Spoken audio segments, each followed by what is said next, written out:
Assalamualaikum anak soleh. Bagaimana kabar hari ini? Semoga dalam keadaan sehat walafiat. Kembali lagi belajar dengan saya Ustazah Kasmi. Sudah siap belajar hari ini? Kalau sudah, ayo kita siapkan buku tematiknya dan alat tulisnya.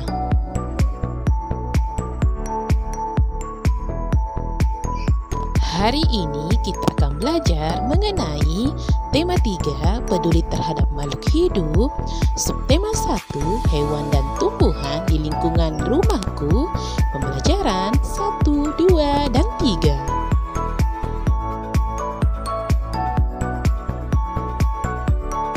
Mengenai materi peduli terhadap makhluk hidup berkaitan dengan Quran Surah Al-A'raf ayat 56, Allah berfirman, dan janganlah kamu membuat kerusakan di bumi sesudah Allah memperbaikinya, dan berdoalah kepadanya dengan rasa takut dan harapan akan dikabulkan. Sesungguhnya Allah amat dekat kepada orang-orang yang berbuat baik. Adapun tujuan pembelajaran 1, yang pertama, dengan membaca teks bacaan kita bisa memahami cara membuat pertanyaan berdasarkan bacaan. Yang kedua, dengan mengamati gambar kita bisa menjelaskan tahapan pertumbuhan tanaman padi dan upaya pelestariannya.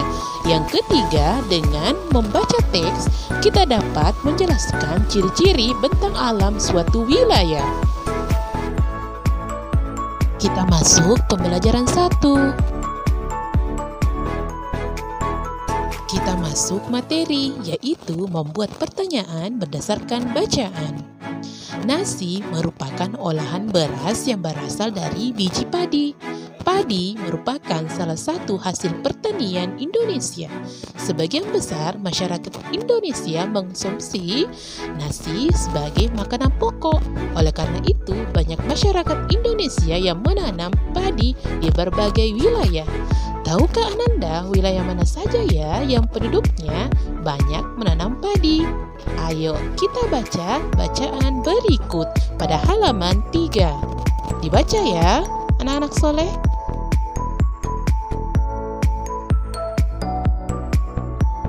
Sudah membaca anak soleh? Jika sudah, Ustazah akan jelaskan cara membuat pertanyaan berdasarkan teks bacaan padi. Disimak ya. Membuat pertanyaan berdasarkan bacaan dilakukan dengan cara yang pertama, memahami isi bacaan terlebih dahulu. Yang kedua, merangkum informasi dan menemukan informasi penting dalam bacaan. Yang ketiga, menggunakan kalimat tanya dengan bahasa yang baik dan benar.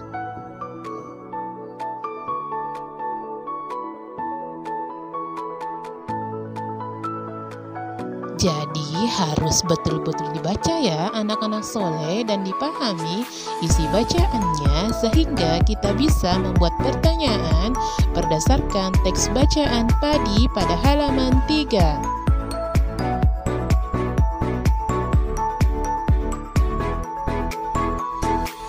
Sudah paham anak soleh? Jika sudah, kita lanjut materi selanjutnya. Kita masuk materi selanjutnya, yaitu tahapan pertumbuhan tanaman padi dan upaya pelestariannya pada halaman 4.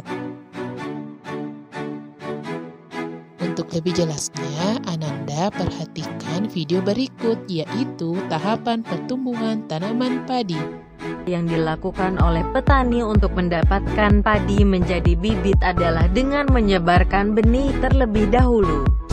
Pada fase ini, maka benih akan menyerap air dari lingkungan, karena perbedaan kadar air dengan lingkungannya. Tahap perkecambahan ini bisa berlangsung antara 3-5 hari sejak ditaburnya benih tersebut. Tahap pertunasan adalah tahap di mana ben berkecambar hingga menjelang anakan pertama muncul. Umumnya, petani akan melewatkan tahap pertumbuhan ini. Pada masa ini, bagian daun akan terus bertumbuh hingga 3-5 hari lamanya. Setelah daun kelima sudah muncul, maka padi akan membentuk anakan bersamaan dengan berkembangnya tunas baru. Anakan tersebut akan muncul dari tunas aksial, aksilari, pada buku batang dan menggantikan daun serta tumbuh dan berkembang lebih besar. Pada umumnya memiliki panjang 1,0 hingga 1,5 mm. Pertama kali muncul adalah pada ruas buku utama, main klem, kemudian akan dilanjutkan kepada pola anakan dengan bentuk yang tidak teratur atau sungsang. Sudah paham anak soleh? Jika sudah, kita lanjut materi. Ustazah menjelaskan upaya pelestarian padi. Terlebih dahulu kita harus mengetahui apa sih itu pelestarian. Pelestarian adalah pengelolaan sumber daya alam yang menjamin pemanfaatannya secara bijaksana dan menjamin kesinambungan persediaan dengan memelihara dan meningkatkan kualitas nilai dan keanekaragaman. Sudah paham anak soleh? Jika sudah, Ustazah akan jelaskan upaya pelestarian padi. Yang pertama yang harus dilakukan memberantas adanya hama dan membuat alat pengusir burung seperti orang-orangan sawah untuk mengusir burung pemakan padi. Yang kedua, tidak menjual lahan persawahan menjadi perumahan. Ketiga, selalu merawat dan mengalirkan air ke sawah. Dan yang keempat, sebaiknya memilih bibit padi yang bagus agar jika sudah menjadi beras akan lebih bagus. Sudah paham anak soleh? Jika sudah, kita lanjut materi. Ciri-ciri bentang alam suatu wilayah. Wilayah Indonesia membentang dari Sabang sampai Merauke. Bentang alam Indonesia dibagi menjadi beberapa wilayah, yaitu dataran rendah, dataran tinggi, dan pantai. Nah, Ustazah akan jelaskan. Disimak ya.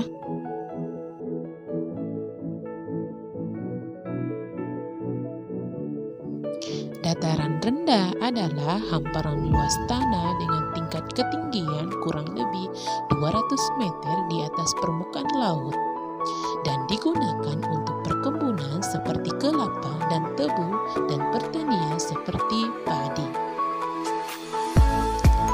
Dataran tinggi yaitu dataran yang terletak pada ketinggian lebih dari 500 meter di atas permukaan laut dan dimanfaatkan untuk perkebunan dan menanam sayur dan objek wisata. Tugas Ananda membuat pertanyaan berdasarkan teks bacaan padi. Dikerjakan ya.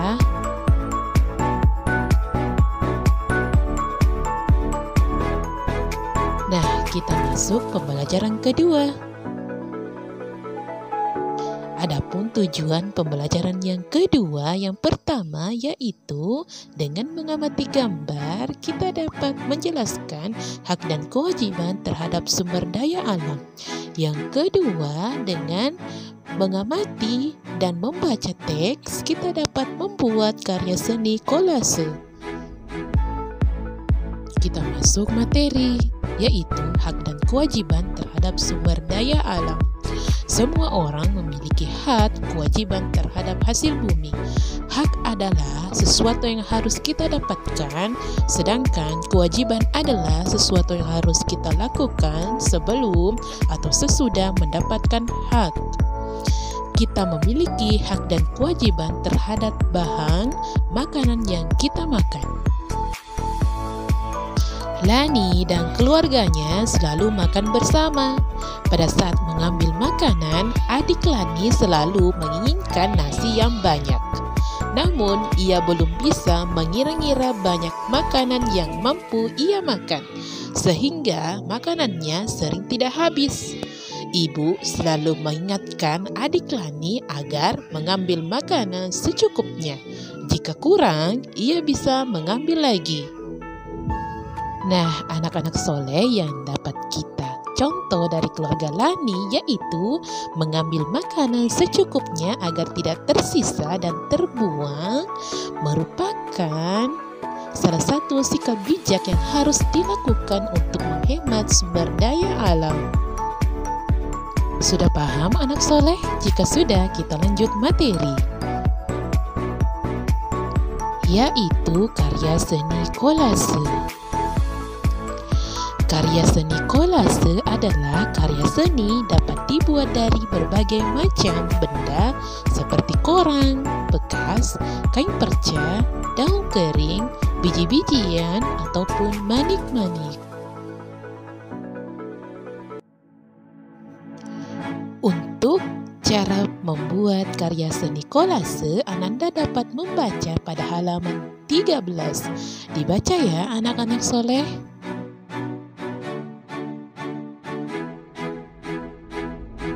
Kita masuk pembelajaran 3. Adapun tujuan pembelajaran 3 yang pertama, dengan membaca dan mengamati gambar, kita dapat menjelaskan fungsi bagian tumbuhan.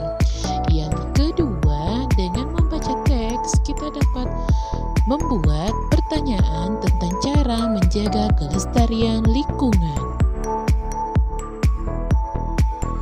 Kita masuk materi, yaitu fungsi bagian tumbuhan.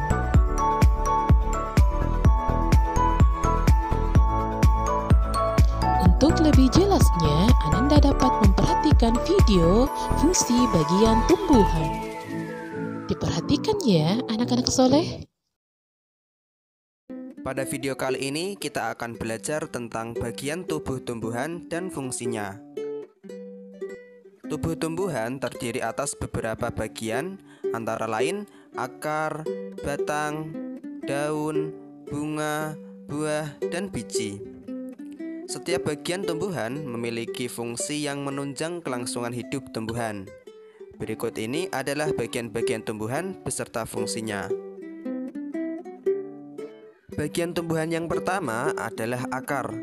Akar berfungsi menyerap air dan zat hara dari tanah, memperkokoh tumbuhan, alat pernafasan seperti pada pohon bakau, dan tempat menyimpan cadangan makanan seperti pada pohon singkong.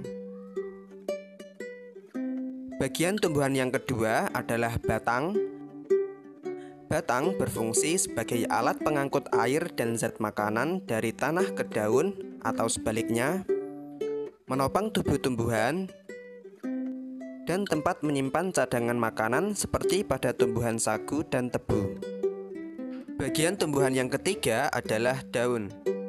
Daun berfungsi sebagai tempat terjadinya proses pembuatan makanan bagi tumbuhan atau fotosintesis, sebagai alat pernafasan tumbuhan, dan sebagai tempat pengeluaran uap air yang berlebih. Bagian tumbuhan yang keempat adalah bunga. Bunga berfungsi sebagai alat perkembangbiakan tumbuhan. Pada bunga terdapat benang sari sebagai alat kelamin jantan dan putik sebagai alat kelamin betina. Bagian tumbuhan yang kelima adalah buah. Buah berfungsi sebagai tempat menyimpan cadangan makanan dan melindungi biji dari pengaruh buruk lingkungan luar. Bagian tumbuhan yang keenam adalah biji. Biji berfungsi sebagai bakal tumbuhan baru dan tempat menyimpan cadangan makanan. Sudah paham anak soleh? Jika sudah, kita lanjut materi, yaitu membuat pertanyaan tentang cara menjaga kelestarian lingkungan. Nina dan keluarganya memiliki hobi yang sama, yaitu menanam berbagai macam tanaman. Banyak jenis tanaman di rumah Nina yang tumbuh subur. Ada berbagai macam bunga, misalnya bunga mawar, bunga melati, dan bunga sepatu. Ada juga tanaman yang dapat berbuah, misalnya mangga, jambu, pepaya, dan tomat. Selain itu, Ibu Nina juga menanam sayur seperti sawi, bayam, dan cabai. Nah, anak-anak soleh, ini merupakan contoh menjaga kelestarian lingkungan dan merawat dengan cara merawat tanaman.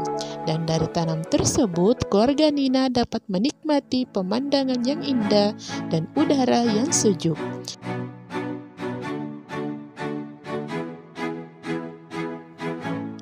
Tugas Ananda menjaga kelestarian tumbuhan pada halaman 18.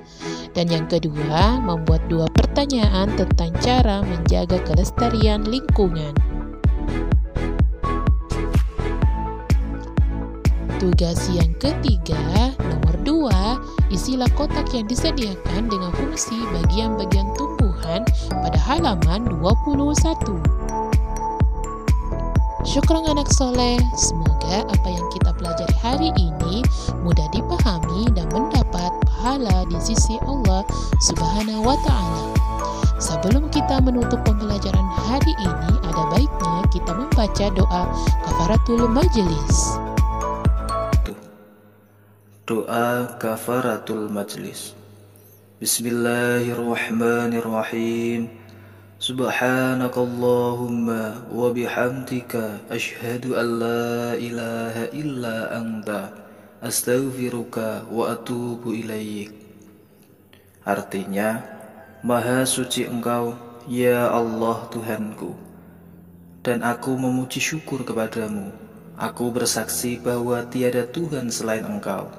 Ampunilah dosa-dosaku dan aku bertaubat kepadamu.